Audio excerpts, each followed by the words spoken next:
Team Kenya hoye. Mbona sikii sauti yenu na amuko wa Olympics? Ninyi wabunge nani kila mtu mwenye yako hapa sauti yenu ipande juu. Team Kenya hoye. Tuwapige makofi na vigelegele. Asante sana. Thank you very much. You can take your seats. I must say this. I am truly proud of Team Kenya.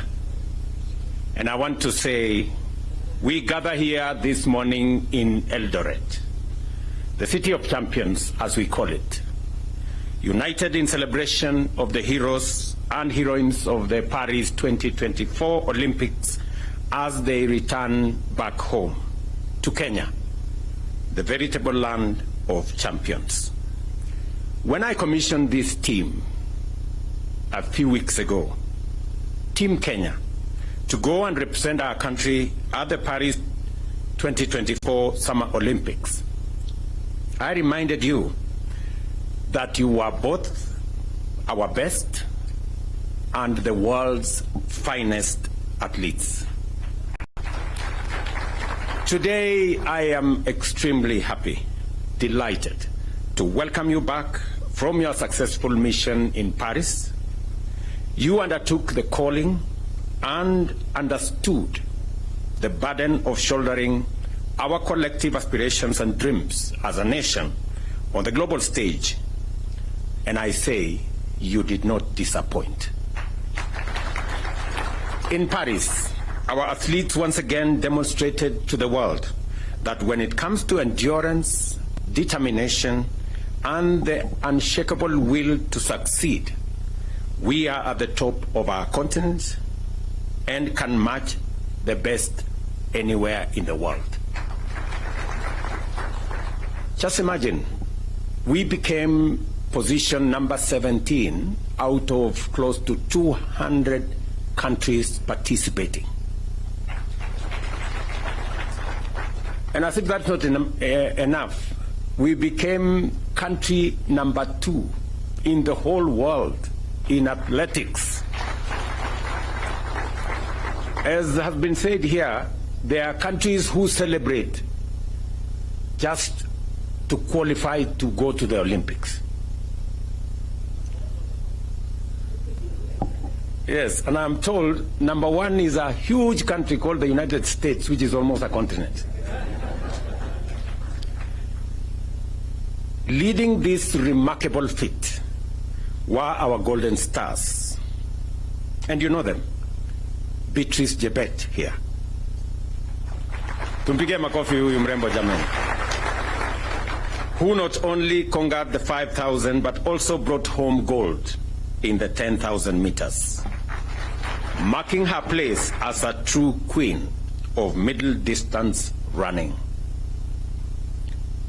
And of course, Faith, the one and only, Kipyegon, who continues to rewrite history with her 3rd consecutive back-to-back, as he says in her own words, Olympic gold in 1,500 meters and a silver in 5,000. And we all have a rough estimate of why that 5,000 went the way it did. Yeah? And of course we have Emmanuel Wanyonyi, who brought home gold in 800 meters, a victory that cements his status as a rising star in Kenyan athletics. And when I had a chat with him this morning, he just graduated, as the president of Athletics Kenya said, from the juniors now to the real game. And he has a bright future, as we all can see. Let me also celebrate Ronald Kwemoy, who secured bronze in 1,500. And Helen, of course, Obiri, and Benson Kipruto brought home bronze in the women's and men's marathons, respectively, reminding us that even in the face of challenges, our athletes never lose sight of the finish line and will fight for glory to the tape. We saw them. And sometimes we never understand the sacrifices that are made, the commitment that is put in place, and the determination over many hours, many days, weeks, months, and years for one to do that final minute dash and win. Congratulations to you all. Your victories are just not medals that you carry. They are symbols of our national character, a testament to what we can achieve when we believe in ourselves. On behalf of every Kenyan, I am profoundly proud of you and grateful to you, Team Kenya, for taking the heart, soul, and spirit of your fellow countrymen to Paris and shining for our motherland. Every time we saw the Kenyan flag, every time the Kenyan national anthem was played, we felt on top of the world. It was quite an emotional moment, and we are very proud to receive you back home. But our pride doesn't end there. As a country, we have set our standards and expectations extremely high when it comes to gold and championships and tournaments. While we acknowledge your impressive performance, we also recognize that our potential remains immense. Our athletics are increasingly under encroachment from countries that have studied, learned, and perfected our skills to our detriment. As a government, at the national and county levels, we must scale up our deliberate collaboration with all stakeholders, such as sports federations, to develop a sports policy framework that will address these gaps and stop what is going on so that we can progress our sports ecosystem to the place where we all want it to be. We all know why we have 4 gold medals. Because the 5th gold medal on steeplechase is missing. Mr. Murkomen,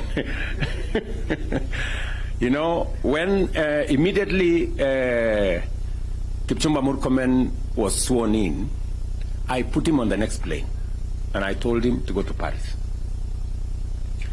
And I am very confident that under your leadership, understanding very well, having learned in a school where sports, in Iten where sports was a big thing, I'm very confident that you're going to lead this ministry into where the sports fraternity wanted to be. As we honor these heroes, it is only fitting that we do it here in Eldoret, the city of champions, the newest city in Kenya today.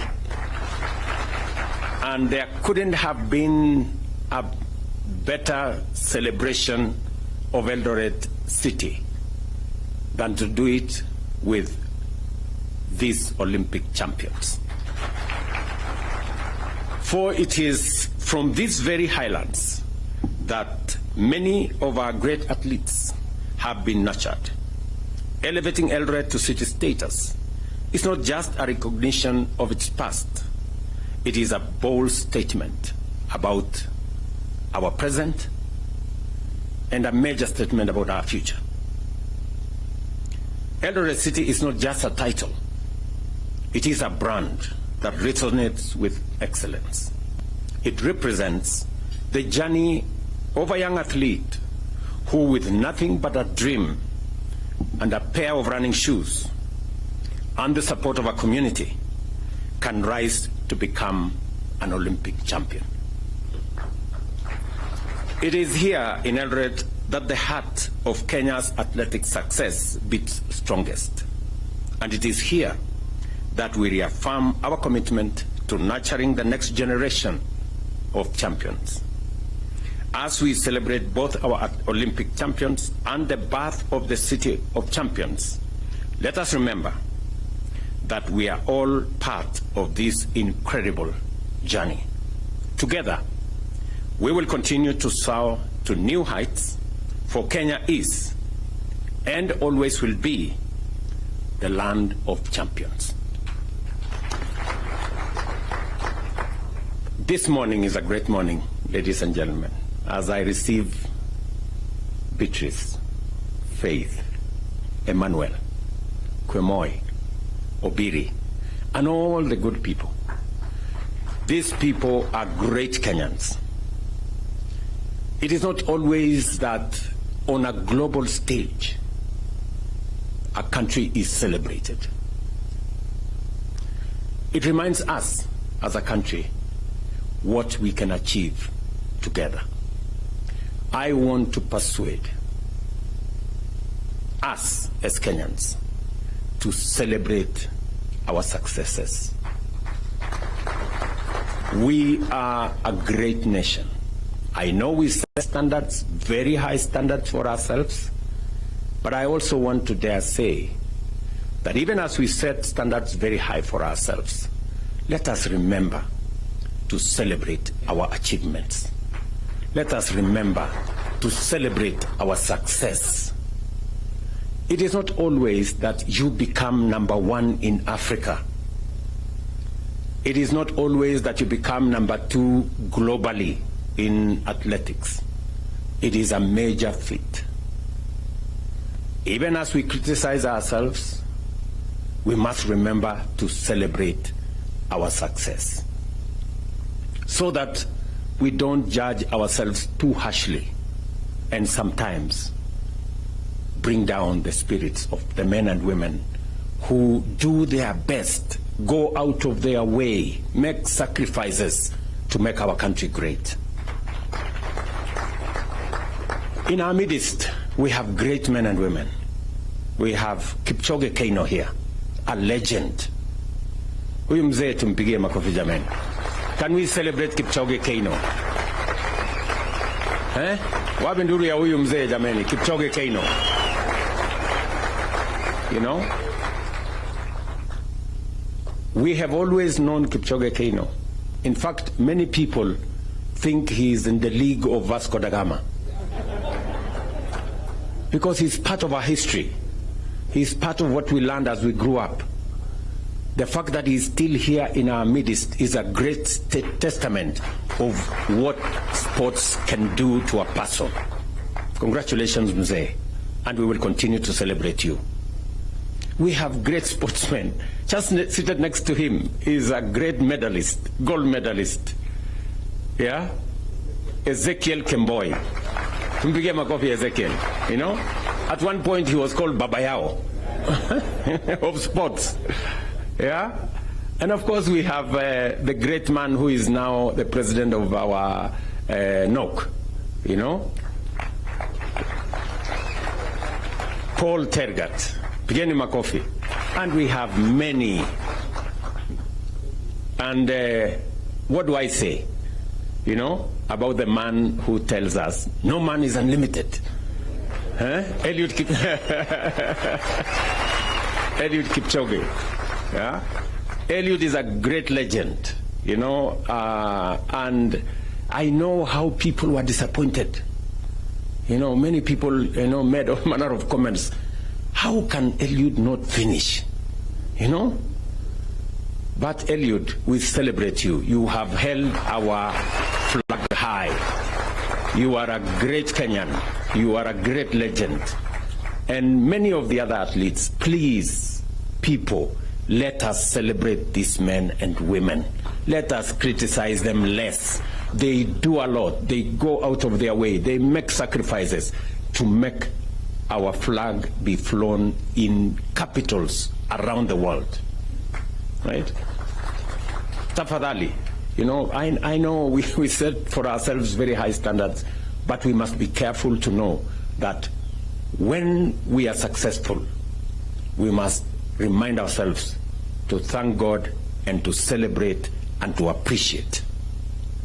So I am very happy this morning, really, that these great men and women have brought success to us.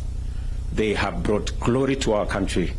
We are celebrating here, and we should never, ever take for granted. You saw the kind of celebration in Botswana for 1 gold medal. 1. We have 4. Huh? You know? And if you read some places, people are criticizing, oh, you know, our team did not do very well. I don't know what. I don't know what they would do if there are many countries who went with large teams to Olympics. They never got a single medal. You know? Out of the 8 gold medals in the Olympics that came to Africa, 4 came to Kenya. Situpigie makofi hawa wangwana jameni. Tuwapigie makofi. This is a wonderful, wonderful moment for us. And that is the reason why continuously, it is the reason why we establish the sports fund. It is the reason why I gave firm instructions in 2022 that the sports fund will be used for nothing else other than sports. There was an attempt to spread that money to other areas, to do many other things, to do many other interventions. I have given firm instructions to Waziri, you will get it in your office, that sports fund is for our sportsmen and women, to promote sports infrastructure, to promote our sports support for our sportsmen and women, to make sure that we recognize them, we keep them well, we treat them well, and we make sure that they succeed, because they are our greatest ambassadors for our nation. As I said, many people will visit Kenya because of what they see in our sportsmen and women.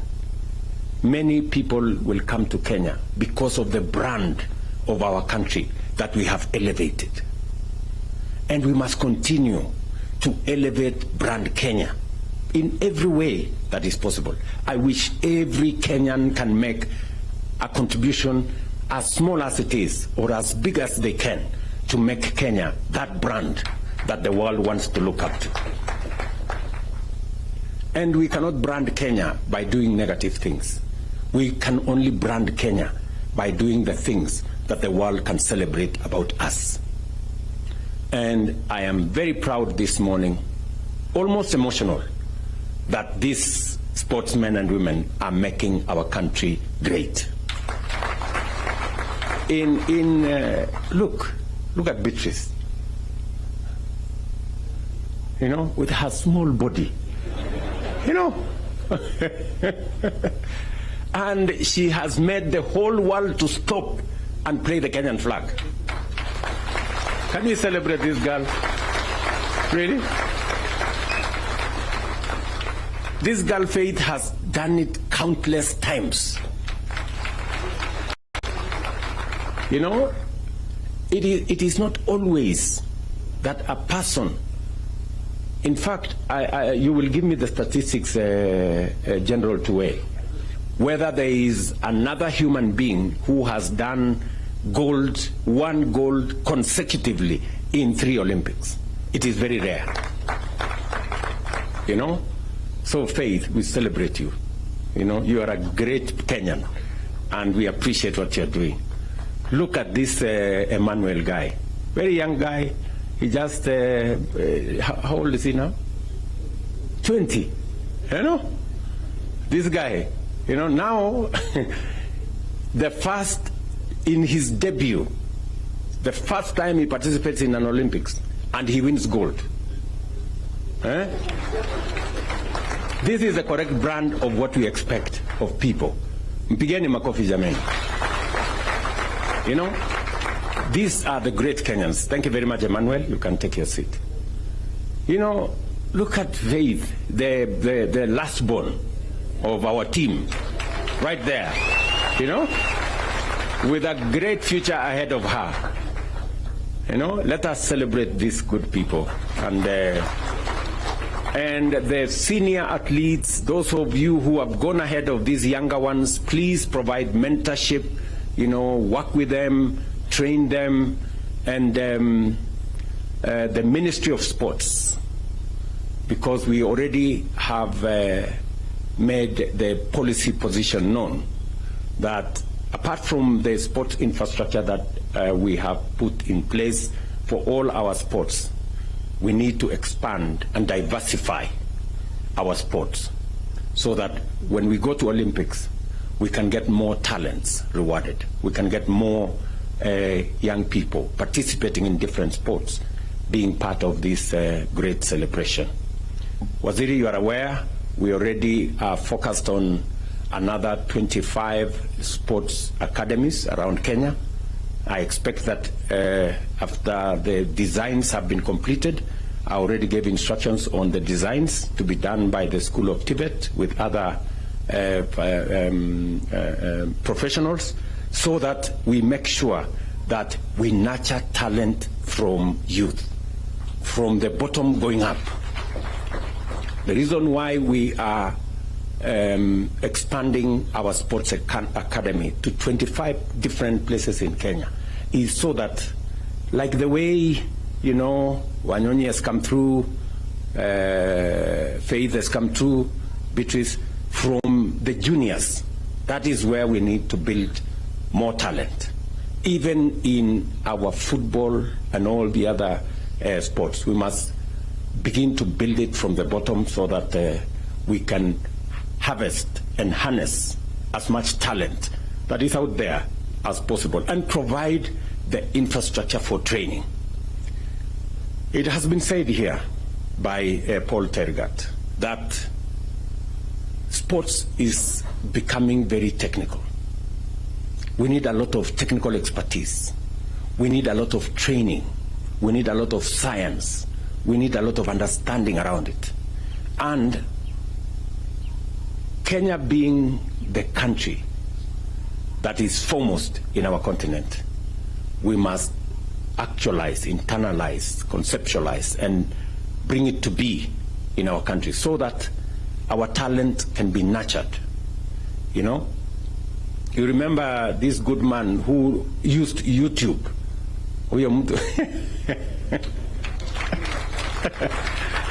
This Julius guy who went to YouTube because there was nobody to train him on javelin and all this. So he decided, okay, wacha niende huko kwa internet nijipange. So today he just came back from the Olympics, and he was almost there. Mpigeni makofi. And so are the other athletes. I celebrate all of you. We will make sure that we give you due recognition, and the efforts you make, the sacrifices you make, we will, to the extent possible as government, try to recognize and reward those efforts that you're making. I have given very clear instructions to the ministry on the kind of reward system, you know, Waziri, on how, so that, you know, more young people can understand that there is something in sports, and the sports can be a career. And let me also say this, that we have a whole commercial business around these sports. You know, our business people are sleeping on the job. They are sleeping in business. You know, how can people be looking for Kenyan sports wear and sports gear in Paris and there is nobody to sell?